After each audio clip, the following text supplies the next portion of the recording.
Down from heaven comes the blessing and the help to take you home. Down Geronimo, Geronimo.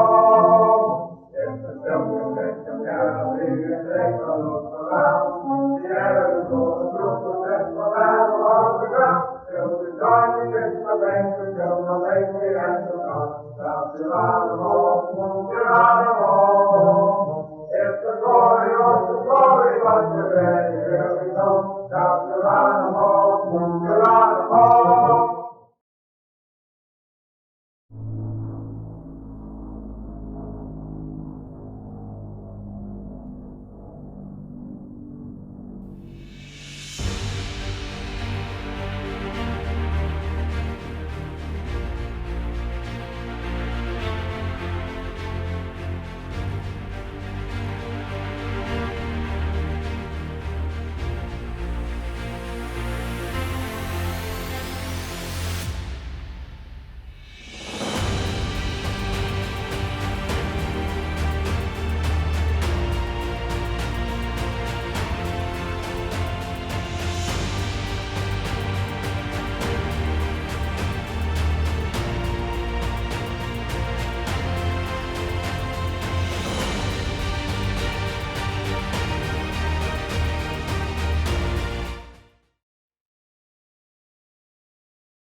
Well, good morning to the veterans and friends of VFW Post 988. Thank you for giving me the opportunity to discuss the military service of Private Delbert Bob Hayes, who served in the 511th Parachute Infantry Regiment, 11th Airborne Division in World War II. My name is Jeremy Holm, and Private Hayes actually served in my grandfather's company in World War II, D Company, the 511th PIR. So I hope that I can help honor Private Hayes this day and share a little bit about his experiences with the 11th Airborne Division in the Pacific Theater. Now, I'm an 11th Airborne Division historian, as well as the editor of the online museums dedicated to these units, 511 PIR and 11thairborne.com. I am also the author of 2 books on the 11th Airborne Division. The first is When Angels Fall, the 511th Parachute Infantry Regiment in World War II. Think of this as Band of Brothers of the Pacific Theater. We also just published our brand new book on the division, Down from Heaven, the 11th Airborne Division in World War II. And this is volume 1 that covers Camp Toccoa through the Leyte campaign. So Down from Heaven is a bit of a broader scope history of the 11th Airborne Division in World War II. Now, Delbert Bob Hayes was proud to serve with the 11th Airborne Division during the war, as well as a few of the other units he was in, and I'll cover that in just a second. But one thing I want to point out is that Delbert actually preferred to go by Bob, so that's what I'm going to refer to him as during this video, and you'll see a lot of documents and letters and so forth that just call him Bob. So kind of made it a little bit tricky to try to find some records of Delbert Bob Hayes when a lot of the other troopers and so forth were just calling him Bob Hayes. And while he was proud to be from Indiana, Bob was actually born in Kansas City, Missouri on October 7th, 1923. Now, young Bob and his mother, Mamie, actually moved to Valparaiso when he was about 3 years old, and there she married Burton Samuel Swift.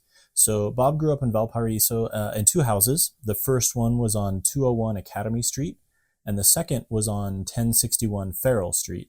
I have no idea if the houses are still there, but you might want to go take a look and see. He had plenty of adventures with his stepbrother Tommy, and both participated in local Boy Scout activities. And then after graduating high school in June of 1942, Bob headed up to Canada for kind of a graduation trip, and then he came home and registered with his local draft board on June 26, 1942. At the time, Bob was working as a machinist at the McGill Bearing Manufacturing Company on 1625 Lafayette Street. Now, I also found some documentation that says Bob was a member of the Moose Lodge and the Porter County Conservation Club, or the Porter County Conservation Club, excuse me. And then in late November and early December of 1942, Bob traveled to Fort Atkinson, Wisconsin to spend some time with Mrs. Eileen Gebhardt, a friend of Bob's who had been attending university there in Valparaiso. And I'm assuming that Eileen was a romantic interest, but I really don't know. But I do know that Bob told the newspaper that as soon as he got back, he was going to enlist in the service, which he did on December 9th, 1942. He decided to enlist in the tank corps. And his family held a going away party for Bob at the Lemke Hotel the night before he went into the service. So after completing basic training, Bob was sent to Company A of the newly activated 62nd Armored Infantry Regiment at Camp Chaffee, Arkansas. And the 62nd was part of the equally new 14th Armored Division under Major General Vernon Pritchard. Now, Bob told his family that he enjoyed Army life, but then he asked them to tell all his friends to write him and send letters, more letters, cards, and then candy and treats and so forth. But Bob stayed with the 62nd Camp Chaffee under Lieutenant Colonel James Myers until September 20th, 1943, at which time the 62nd was actually broken up and distributed throughout 14th Armored. And so Bob was sent over to Company A of the 68th Armored Infantry Battalion.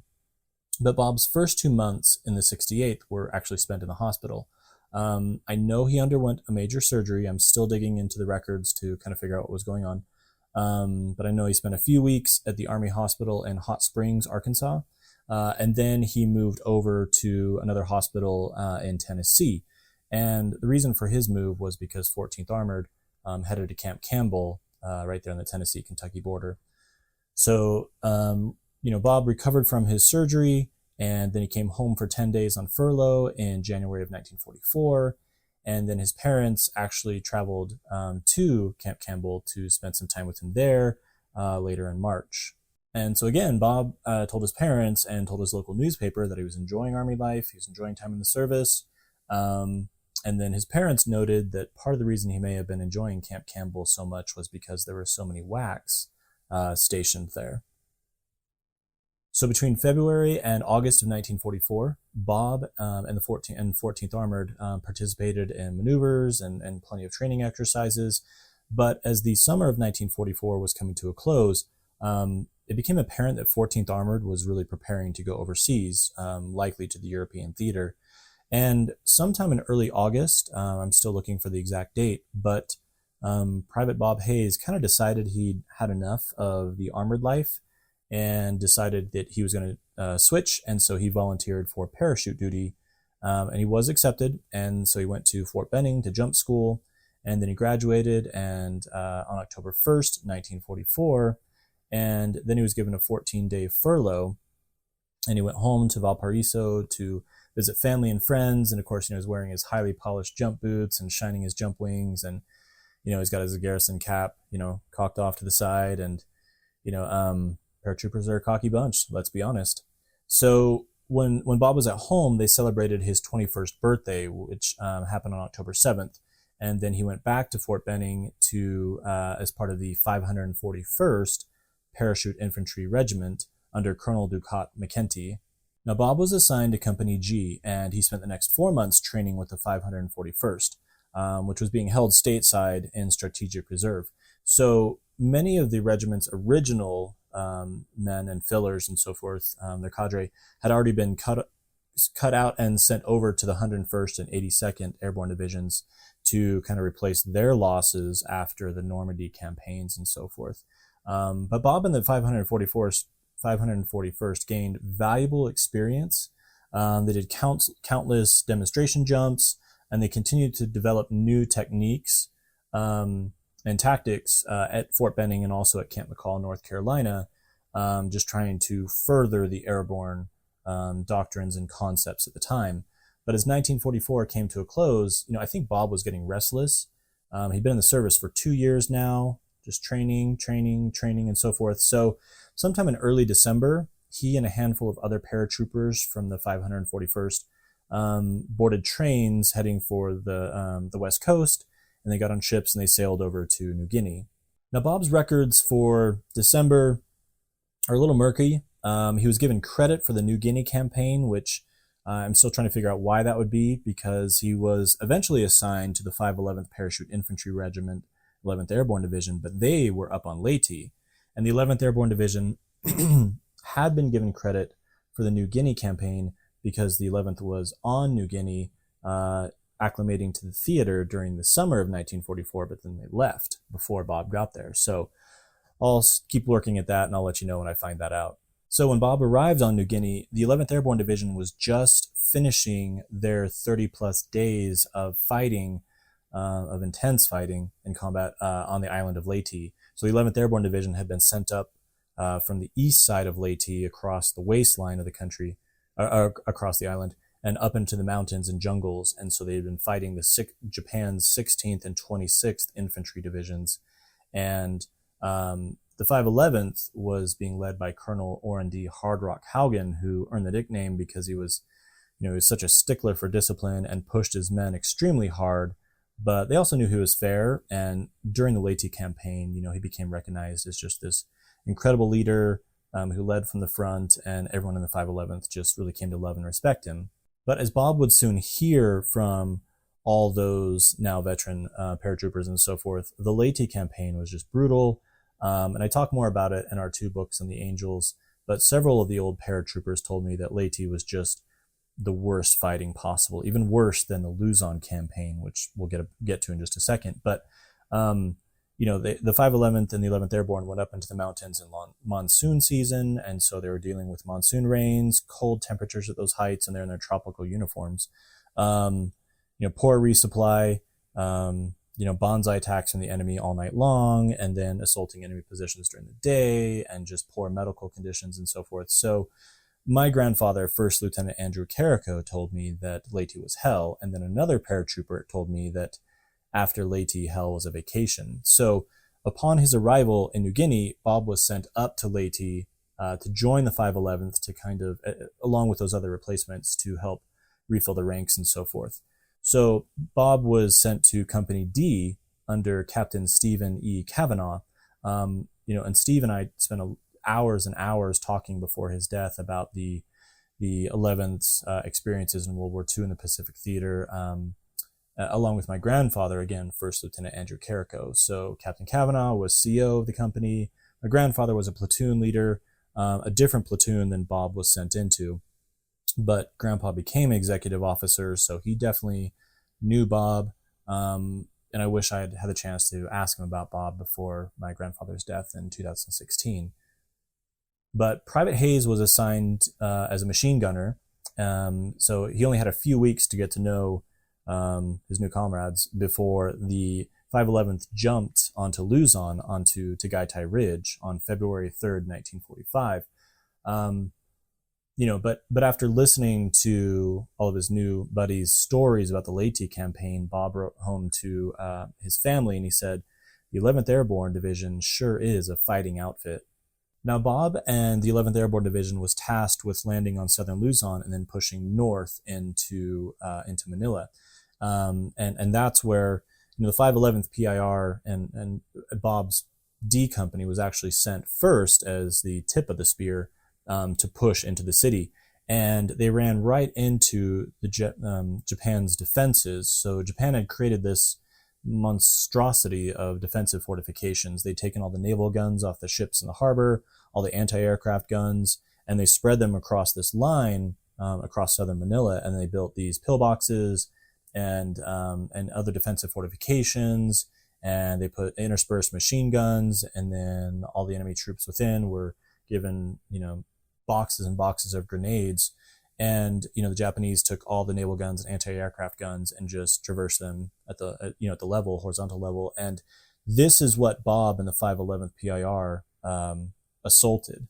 And my grandpa told me that General Joseph May Swing, who was the commanding general of the 11th Airborne Division, he selected the 511th Parachute Infantry Regiment to lead the division's push against the Genko line, and then Colonel Haugen selected D Company to lead the way, and then Captain Kavanaugh selected my grandpa's first platoon to lead the way. And so my grandpa said that all of his squad leaders complained, half jokingly, they said, why do we get all the crappy jobs?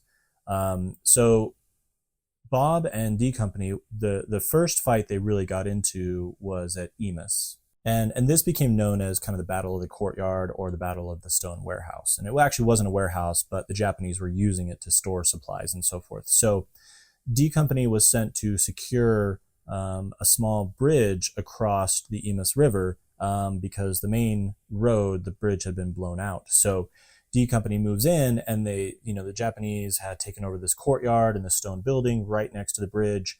And so D Company, of course, had to, clear them out so they could secure the bridgehead and so forth. So, Bob wrote about this engagement to his family later. He said, "The first battle we were in, we lost 21 men in the first hour. And was I scared? But I'm used to it now. It's just like getting up and going to work."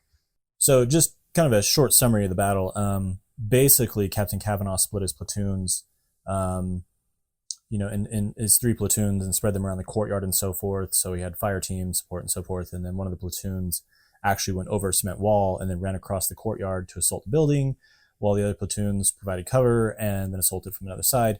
And it was actually a group of Japanese Imperial Marines. And, as Bob Hayes said, D Company took a lot of casualties in the assault. But that's just kind of how the Battle of Manila went for the 11th Airborne Division. And I'm sure a lot of you already know this, but the standard Airborne Division in World War II was about half the size of a regular infantry division. And so they're already under strength. They also lacked the armored support. Really, the heaviest artillery support they had were their 75 millimeter, pack howitzers. They had access to a couple of 105s, but no aerial support because MacArthur did not want Manila bombed at the time. So in a couple of weeks, some of the companies in the 11th Airborne Division were down to 40% strength.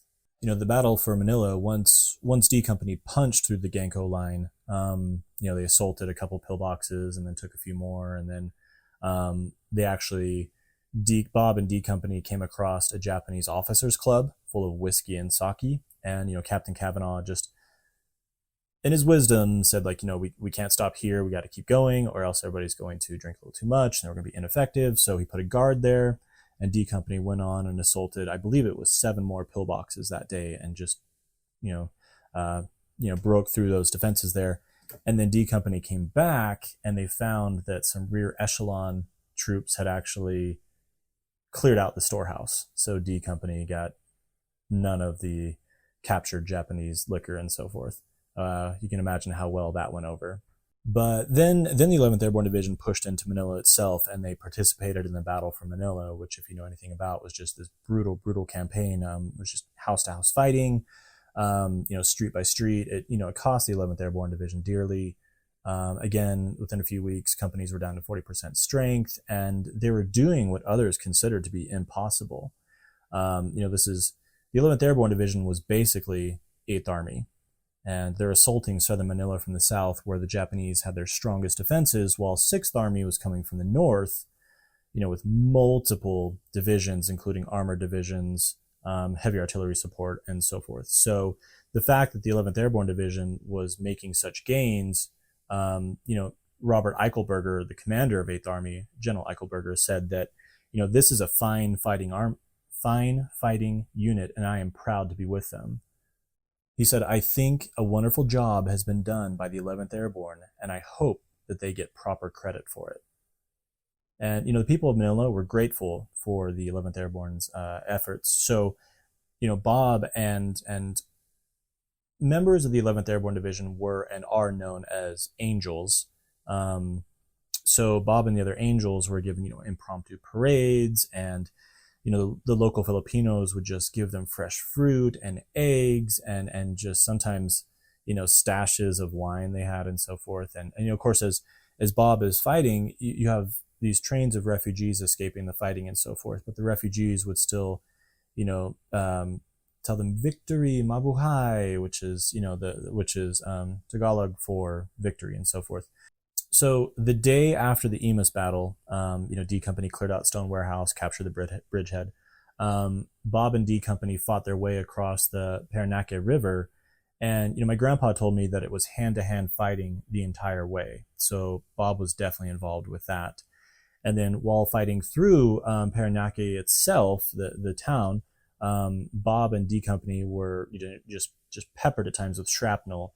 And then they watched their M18 Hellcat tank destroyer roll over a mine, and it was destroyed, I can't remember how many yards Steve said it was away from them. So a lot of them were just, peppered with the shrapnel from the debris and so forth. So but they kept pressing forward. And again, they took pillbox after pillbox and block after block.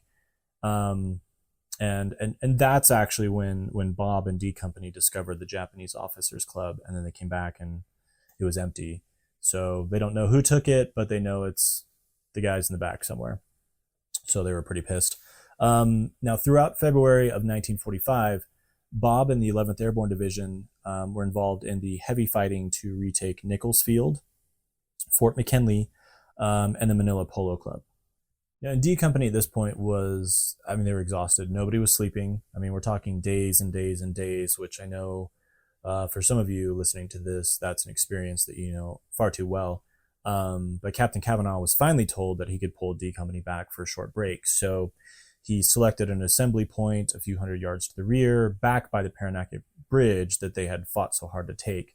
But as his company is moving back, Captain Kavanaugh is just exhausted. They all are, and everybody's moving a little bit slow and so forth. So, Captain Kavanaugh said that, his nerves were just frayed from, days and days of combat, no sleeping, poor eating, and so forth. And so he turns to his first sergeant, Paul Farnsworth, and he just chews him out. And he says, let's get the guys moving. But Sergeant Farnsworth looks at his captain and he just says, sir, that's all there is. Everybody else is gone. And Captain Kavanaugh told me that between the 5th and 10th of February, D Company sustained 38 men killed or wounded, which was about a third of the company's strength. So in 5 days. And again, they were lucky. Some of the other companies were actually now getting close to 70% casualties. H Company's Richard Keith noted that of our 3 platoons, we now are made up of only 3 live and unwounded officers and 55 enlisted men. So 58 guys left out of about 110, 115. Now, the 11th Airborne Division continued with the mission. They just kept pushing forward. They went on to liberate Intramuros, which is Manila's famous walled city. They cleared out Rizal Stadium, Cavite, Mabato Point, and so forth. And Bob was involved with a lot of these I shouldn't say small operations, but the pieces of the battle for Manila. And then on February 23rd, 1945, the 11th Airborne Division effected their famous raid on the Los Baños internment camp, which was about 25-30 miles behind enemy lines.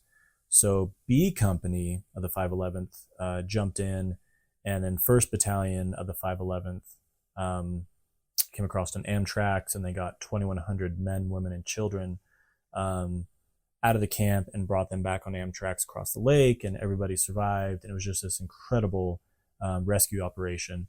So Bob and D Company did not participate in the raid because D Company was down so many men. It was just said that D Company does not have the strength to do this. So they were actually out in the area guarding the prison where the 11th Airborne Division brought the internees back. It was just, they cleaned out, the Allies cleaned out the prison, set up hospitals, movie theaters, cafeterias, but they figured then everybody would have their own room, cell, So anyway, D Company did see the internees, but they did not participate actively in the raid.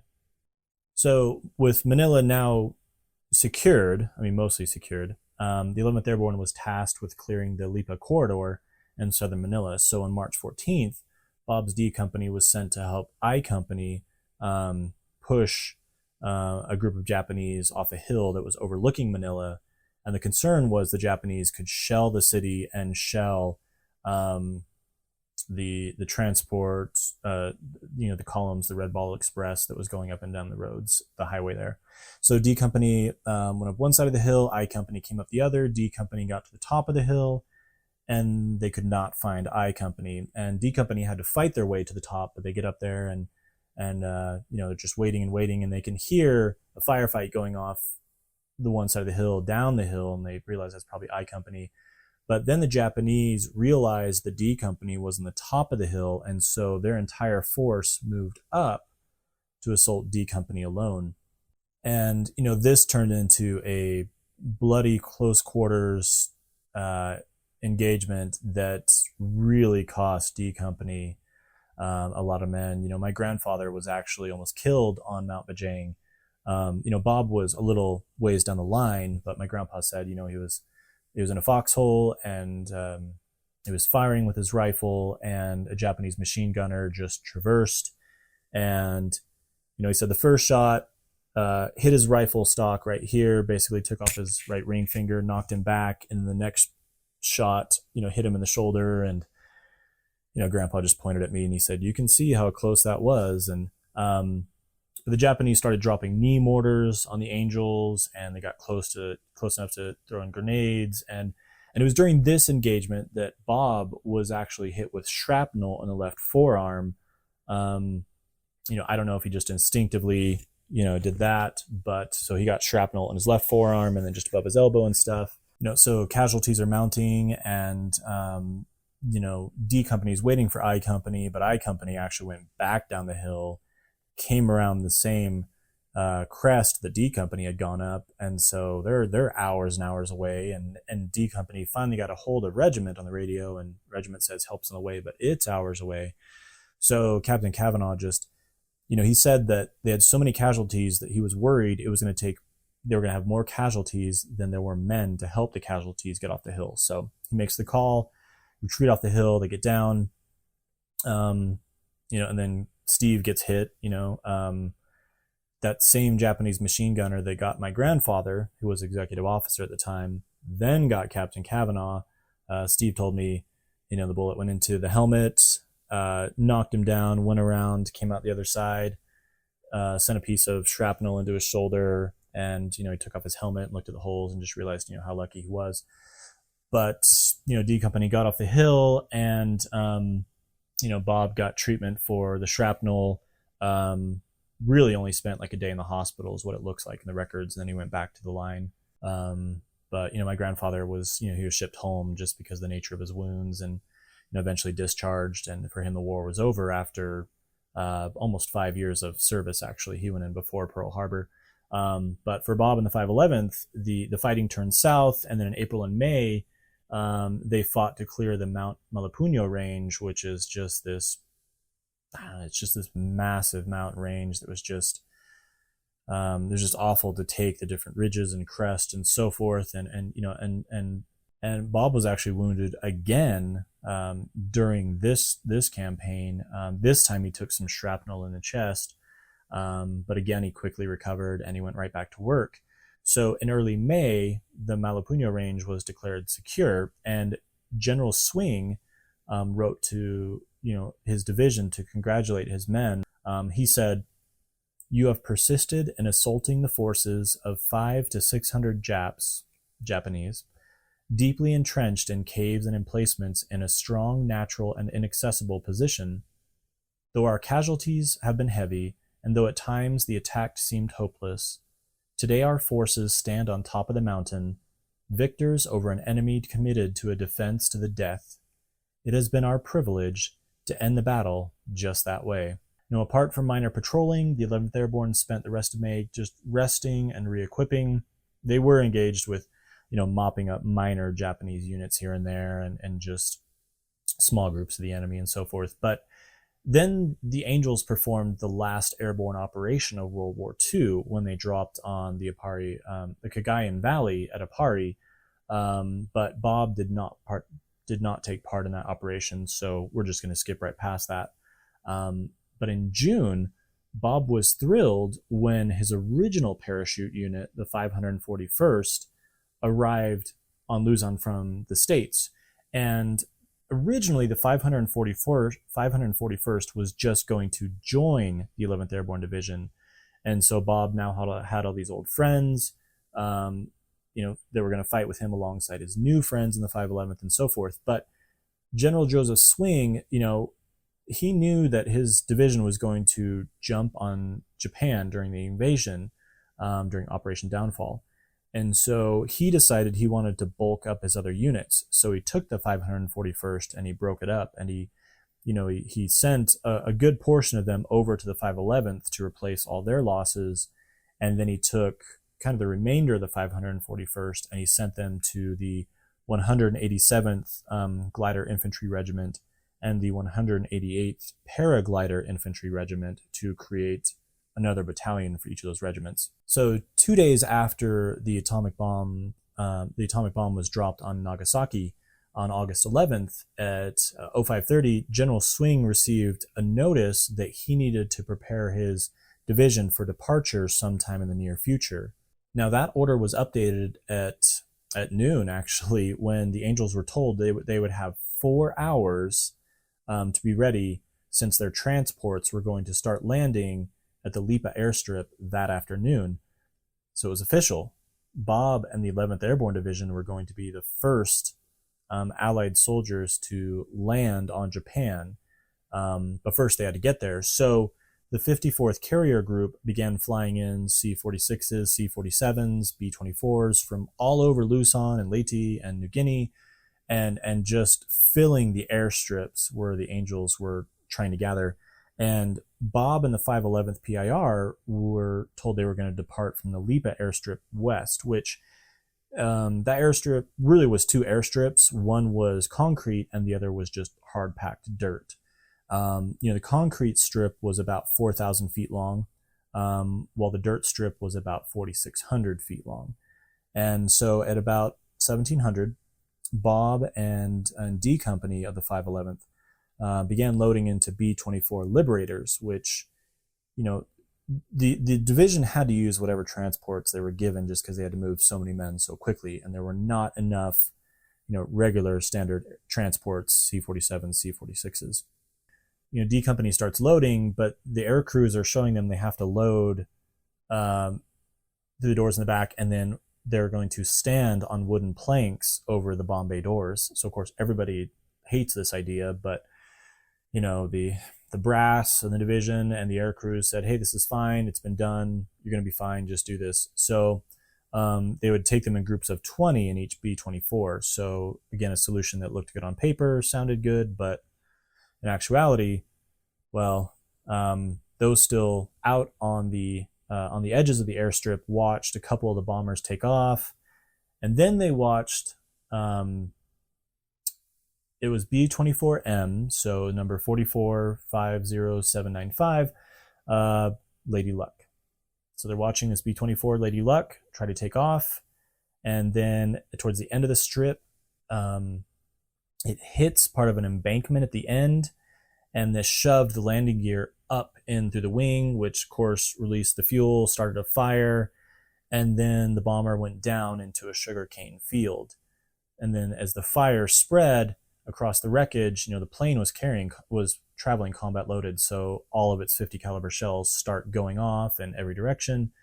So despite the danger to himself, and although he was wounded in the crash, D Company's new commanding officer, First Lieutenant Hoadley Ryan, he carried one wounded comrade to safety, and then he rushes back in, brings another guy out, and then he rushes back in and brings another guy out. But Lady Luck's captain and co-pilot, so the captain was Lieutenant Jack Cook, and his co-pilot, and they're trying to stop Hoadley. Like, you can't go in there. And Hoadley keeps trying, brings out, several guys, several of the paratroopers, and then as he's going back, Lady Luck explodes right in his face. So Hoadley was wounded. So I know it's kind of blurry, but this is an actual photo of the crash of Lady Luck that was taken by another pilot of one of the other transports that was in a different area on the airstrip. So Hoadley was awarded the Soldier's Medal for what he did that day.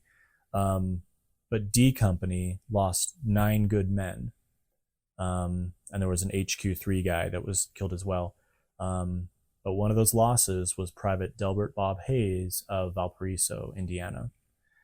So the other Angels killed in the crash include First Lieutenant Walter Kennelly, Sergeant Edward Caskin, Staff Sergeant Howard Mosher, Corporal Joseph Signor, Private First Class Leonard Tillman, Private First Class George Czar, Private First Class Delbert Hayes, Private William Wutas, Private Arthur Justin, Private Chandler Krause, Private Kenneth Wismer, While he lay recovering from his Mount Bajang wounds back in the States, my grandfather received word of Lady Luck's crash, the Lipa crash. And and it really hit him because these were his friends. Lieutenant Kennelly was one of his best friends. And if my grandfather had been there, he probably would have been up in the nose with Lieutenant Kennelly. And the witnesses said that, Lieutenant Kennelly was just where it hit the hardest and the fires engulfed. And my grandfather said that, although he almost died on Mount Bajang, it probably saved his life that he was sent home. So, General Swing rushed to the crash site, and he's shocked, and he asked, what happened? And, Lady Luck's captain, Lieutenant Jack Cook, is standing right there, and Captain Cook simply said, I think the runway is too short. And, Jack Cook had flown 40 combat missions and had over 400 flight hours. So General Swing trusted his judgment, and he said, let's get all the boys off the bombers. Let's take them over, and we'll just wait for the C-46s and C-47s. So years later, September 18th, 1993, Jack Cook, again, Lady Luck's pilot, he was invited to attend the 11th Airborne Division Association's reunion in Portland, Oregon. And Jack explained to the Angels what had happened that day. And he said that, he'd gone through the checklist. There were no problems. He experienced no problems while they were taxiing. He said number one engine took a little longer than usual to reach full speed. No problem. But he said as the bomber was rolling down the strip to take off, he said it felt a little sluggish. And as he tried to pull her in the air, it just felt like there was something dragging. And that's why, as he pulled up, Lady Luck actually hit a small tree, and then the embankment, and then that's when it went down. So the day after the crash, and the Angels had all left for Okinawa, Jack Cook and his co-pilot went out to the strip to just walk the scene one more time, and Captain Cook said that he noticed there were two rubber lines down the airstrip. And so Captain Cook told the 11th Airborne Division Association, in 1983, he said, it appears that for some reason my co-pilot was standing on the brakes while we were trying to take off. And that's why Lady Luck did not get the speed she needed to get into the air. That's why we hit the tree. That's why we hit the embankment. And that's why we went down. And that's why so many of your brothers were killed in the crash. And of course, the association and their wives, just appreciated his honesty and just his explanation. But the loss of Bob Hayes and the other Angels hit the division pretty hard because at this point, the war was basically over. There was a possibility that Japan might be lying and they might have to do some fighting, but really, everyone was really expecting that this was it. And the fact that Bob Hayes and the other Angels were killed in the crash right as the war was ending, it pulled on their heartstrings, and a lot of them remembered that for the rest of their lives. So Bob was initially laid to rest with military honors at U.S. Forces Cemetery No. 1, located in Batangas, Luzon. The area that the cemetery was placed in was actually the same area that Bob and the 11th Airborne Division had liberated only months before. But in 1949, Bob's family elected to bring Bob home. So the news of his death in 1945 was just this gut-wrenching loss, but it came at the same time as some good news for his family. Bob's stepbrother had been in a German POW camp in Europe for almost a year, and then he was liberated, so he was coming home. And so you have a bittersweet moment for Bob's family. So 1949, a funeral was held there in Valparaiso at St. Andrew's Episcopal Church on February 19th, 1949. And the American Legion conducted the interment of Private Hayes' mortal remains with full honors. As Bob's obituary states, Private Hayes was not only a son and a soldier, but was loved and held in high esteem by everyone who knew him. Now, Bob's awards and decorations include the Presidential Unit Citation, 2 Purple Hearts with Oak Leaf Cluster, the Combat Infantryman's Badge, the Parachutist Badge, Expert Badge with Rifle, Carbine, and 55mm bar, the World War II Victory Ribbon, Philippine Liberation Ribbon with Bronze Star, New Guinea, Leyte, and Luzon Campaign Stars, the Good Conduct Medal, American Theater Ribbon, and Asiatic Pacific Theater Ribbon with Bronze Stars. So there you have it, a relatively quick and brief overview of the military service of Private Delbert Bob Hayes in the 511th Parachute Infantry Regiment, 11th Airborne Division in World War II. I hope you have come to understand more about the service and sacrifice of this young paratrooper. Again, if you'd like to find out more of the 11th Airborne Division's activities in World War II, you're invited to check out our 2 books, When Angels Fall, the 511th Parachute Infantry Regiment in World War II. That was Bob's regiment. It was also the regiment of Rod Sterling of the Twilight Zone.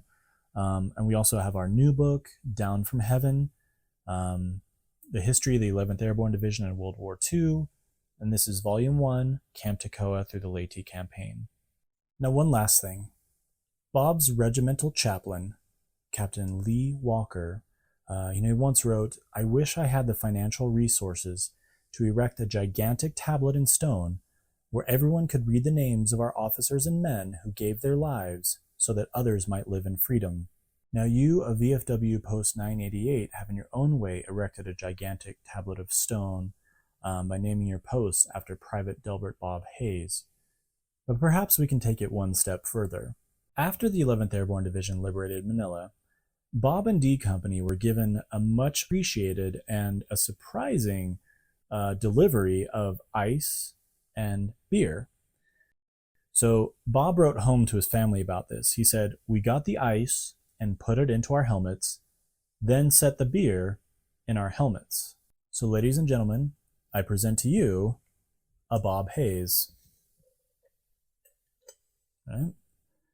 So the next time you get together, perhaps to honor Private Delbert Bob Hayes and others of our fallen, maybe consider one of these to toast to absent friends and comrades, to all those who gave their tomorrows so that we might have our todays. Thank you for joining me today. Airborne all the way. Down